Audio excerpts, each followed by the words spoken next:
I just wrapped up reading a GQ article with Johnny Knoxville as Jackass 4 is coming. Release date in, I believe, October. And for me, Jackass 4 has to be maybe the most anticipated movie of a lifetime. That is going to be the final chapter for Jackass and put like a bookend period stop on what I think is maybe the most influential movement, group of guys, type of entertainment, just the most influential thing of a generation, of like my generation.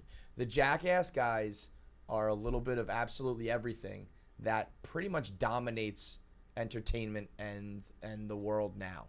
It was the first kind of it's not the first reality TV, that's Real World and Road Rules and all that shit, but the first reality TV in the sense of like we're doing whatever the audience, whatever gets the audience, whatever gets the eyeballs, whatever entertains, and we will do anything and everything to get that footage and get that entertainment and ultimately lead to the fame and fortune. Like it eventually becomes something like, Kim Kardashian will put her sex tape out there, or you'll live, you put all of your private moments up on social media and whatever to get those eyeballs now. And those they were the first guys doing it, and they just took it in a very like violent and comedic turn. And if you're my age, I would say I'm 36 now.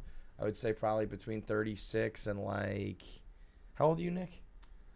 27. 27. So you definitely know Jackass, right? Oh yeah. Like what's like the age you think it cuts off? Like would like a 22-year-old know Jackass right now? I think right around there. Probably, right? And you might know it because you take the time to seek it out. But if you just like lived your life and didn't come across it, we used to film do Jackass it, stuff, right? And that's like, that's the thing. Like it's not only the entertainment factor, it's everybody went through a phase, or not a phase, because for someone like myself it's like extremely short-lived, where you try like one thing. You want to do like one Jackass stunt, and then you realize that the disclaimer at the beginning, don't try any of this shit at home, was dead fucking serious. And it really molded and shaped an entire generation of shameless, but in a good way. You ordinarily, like when these shameless, vapid reality stars. This was shameless, but in an endearing way, and in a way that was like they were sacrificing for the audience, for the viewer, for the rush. And so it was a shameless in a good way. That level, and I really believe that those guys, and particularly Knoxville, who was the focus of this GQ article, is one of the greatest ever at their craft. In my mind, being like a stuntman and so there's like stuntmen like Evel Knievel, and then there's Jackass, which I think is like being a stuntman mixed with being a comedian. Steve-O has tried his hand at like stand-up comedy. We've had him on KFC Radio before to promote like some of his stand-up work, and it's not like great like Dave Chappelle stand-up, of course not. It's just him kind of storytelling on stage and reliving some of his craziest moments. But the point being that they have the Evel Knievel stuntman gene mixed with the comedy gene, where they're like, we're doing this to make people laugh. We're doing this to make people gasp. I'm not going for laughs. I'm going for gasps. But they also want that entertainment factor, that comedy factor. And I think it's like being a professional athlete. Like, I think you have to have the goods. You have to have the talent. You have to be a little bit crazy. It's almost like being a comic and an actor mixed with being like a boxer. So you have to have like a screw loose and be willing to like put your life on the line, like an MMA fighter or a boxer. You have to also have the actual like athleticism in a weird way. Like in this article, they explain that Knoxville is super uncoordinated. He's not athletic, but he is very flexible. Said he could put his legs over his head. He's very pliable and durable. So like, you might be crazy and want to fuck around in a shopping cart, jump off of this building, blow this up, ride this bull, fight this animal, whatever. But your bones are gonna break, your limbs are gonna tear, and Knoxville is just like the most durable motherfucker on the planet. So he has like the body for it, the mind for it, the sense of humor for it, the like in a weird way the maturity for it. Like while you watch Steve-O go off the rails with drugs, unfortunately Ryan Dunn dies. Bam Margera's, Bam Margera got kicked off the set of Jackass 4 because Knoxville said you either go to rehab or you're off the project, and he wouldn't go to rehab. So, and then there's Knoxville, who I'm sure has dabbled with substances his whole life. In the article, he tells a story of this story he told sounds like a fucking fever dream. Sounds like something that didn't even really happen. It was him, Hunter S. Thompson, Jude Law, and Sienna Miller were in a hotel room together in New Orleans, hanging out, reading Hunter S. Thompson's work, which is like, what? I'm sure they were throwing keys in a bowl. Everybody was fucking everybody, hanging out, doing whatever. Hunter S. Thompson throws him a bottle of pills. Johnny Knoxville opens it up, throws a few back, and starts chomping on him and goes, Vicodin. And Hunter S. Thompson was like impressed with him that he knew the taste of Vicodin. So yes, I'm sure Knoxville has dabbled in every substance under the sun for fun, out of necessity, out of addiction, whatever. But he's never like lost his mind. He's never lost his way. In that article, he says after that Hunter S. Thompson thing, he ended up getting a divorce from his first wife, and then he kind of turned over a new leaf and lived like a respectable human for his new wife and his 2 kids.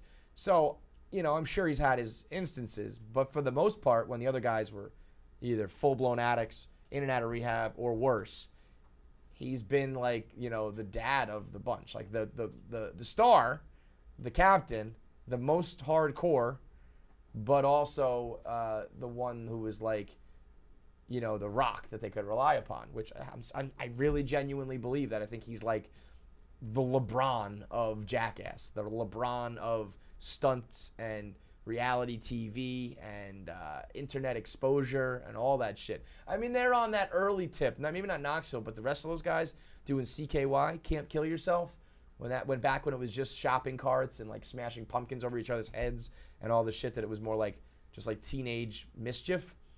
Like that was, just your own camcorder, nowhere to even upload it. Like, I don't even know what they were doing with it. Hoping they put it on like some cable local access TV. I don't know. They were ready to rock when the movie industry started to pick up on that, and TV industry.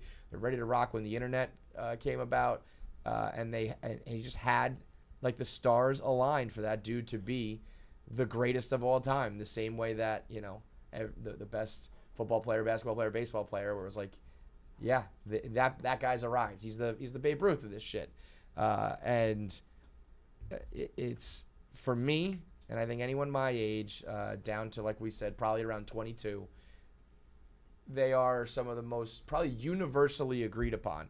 Like, I don't know a single guy in my circle that didn't like Jackass, that didn't have Wild Boys like circled on their Sunday night lineup. Like Jackass and Wild Boys together was like, me and my buddies would, there's only 2 things in my entire life that my friends would congregate for and watch appointment TV that wasn't sports, and it was the Chappelle Show and Jackass and Wild Boys.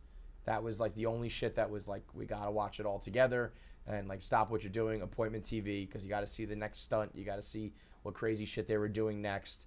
And then the movies just exploded and became mega blockbuster hits.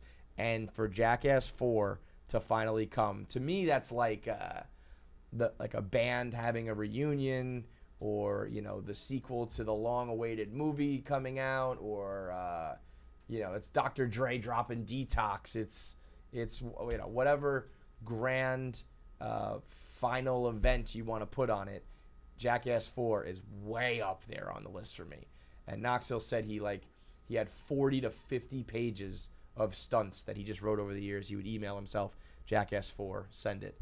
The same way I do that shit with like blogs where I'm like, here's, a blog idea. All right, just last week we did the Die Hard with a Vengeance, the 4 gallons in a 5 gallon, 3 gallon jug challenge. That was one of the first things, like back in like 2009. I remember writing a note for myself, emailing myself, maybe at that point even like using my iPhone, saying like, work a Die Hard 4 gallons reference into a blog, like that, make that the focal of a blog, the focal point of a blog, or a punchline of a joke. And like he does that kind of shit, just like texting himself, but with, do a magic trick for a bull. Like just wacky, wild shit that I can't believe they can still come up with enough skits, enough pranks, enough stunts that they still are like fresh, and there's enough of them to do it. But Jackass 4 for this generation to me is going to be the greatest culmination, and the fact that they all did it, and with aside from Ryan Dunn, but obviously that was outside the scope of doing Jackass. Never any deaths, never any paralysis. A zillion concussions, and I do believe it will ultimately one day be a little bit tragic when you see some of these guys, how they age, and hope to God they don't check out early, but I'm sure it's going to take its toll, and there's going to be some damage done. But like the fact that, I'm telling you, they're the greatest of all time. The only way to explain it, that's not just sheer luck. These guys were put on this earth to entertain, put their body in harm's way, take a beating, and somehow keep on cooking. They're all still skinny. They're all still in shape. They're muscular. They're pliable. They're damaged. They're injured. They just keep on fucking going though, and do it all with like enough charm and wit and good looks and humor. To me, it's the absolute full package that bridged the generation of like old school entertainment with new school entertainment. It used to be like, be funny on camera and do like a sitcom or do like a rom-com or a family comedy or whatever. And these guys were like, how about we like smash each other in the face with fluorescent lights?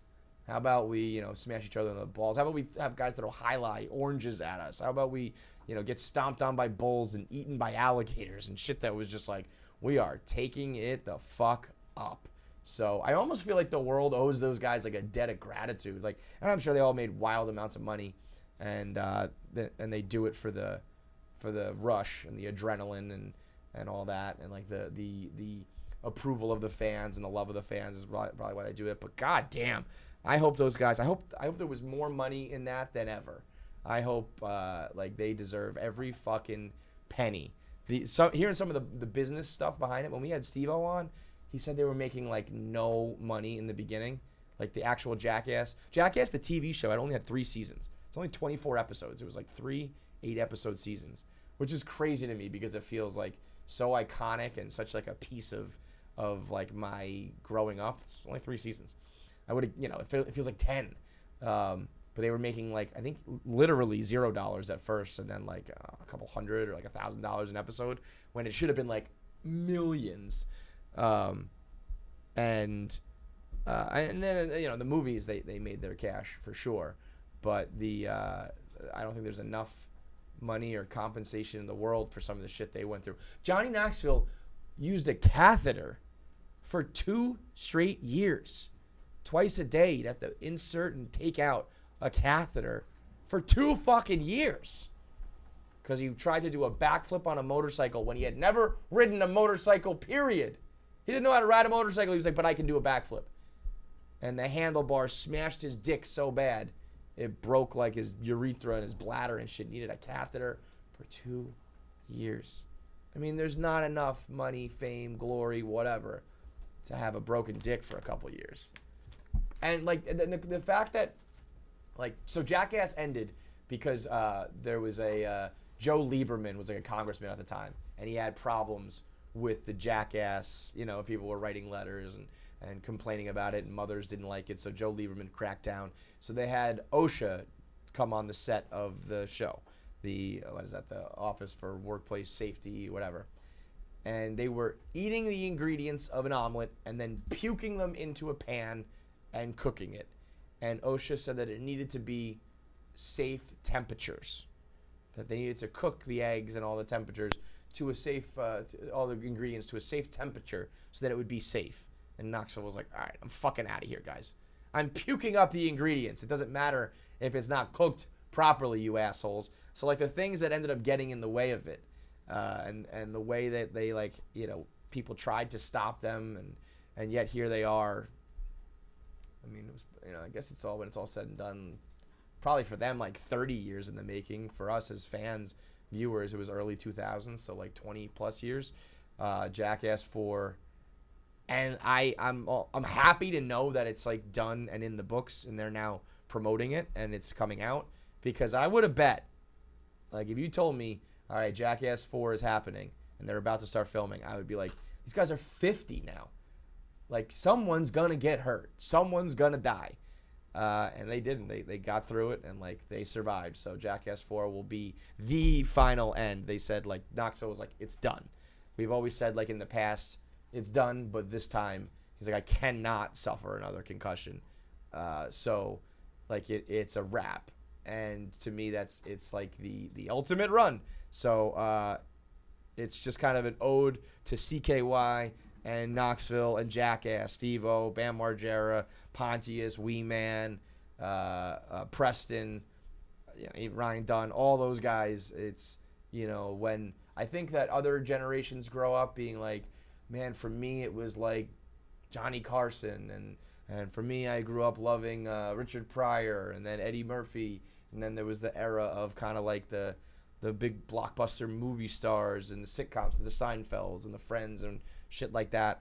But if you ask me, it's like, Chappelle on the comedy side. But if you ask me what entertainment I found to be the most, if you had to define my generation's entertainment, our humor, it's them. It's the reality mixed with the violence, mixed with the shamelessness, mixed with the like raw footage. So the end of an era coming in October, and you should go read the article. It's awesome. Like some of the stories he tells, and like the way he lives his life, like all, obviously the ultimate idiot. I think that's the other thing too, is like kind of what we do here is, we're like the biggest fucking morons, but also, we know our shit, we know our craft, we know what we're doing.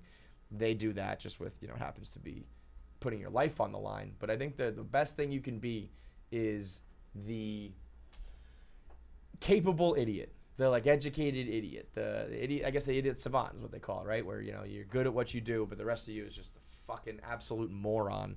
And I think the parallel between what we do as bloggers, they lead off the GQ article talking about, for him it's like waking up on the floor blacked out to people being like, "Oh, Knoxville, wake up, wake up, wake up," and he's like, "Did we get the footage?" And it's like, "Oh, something terrible happened. Good, like awesome."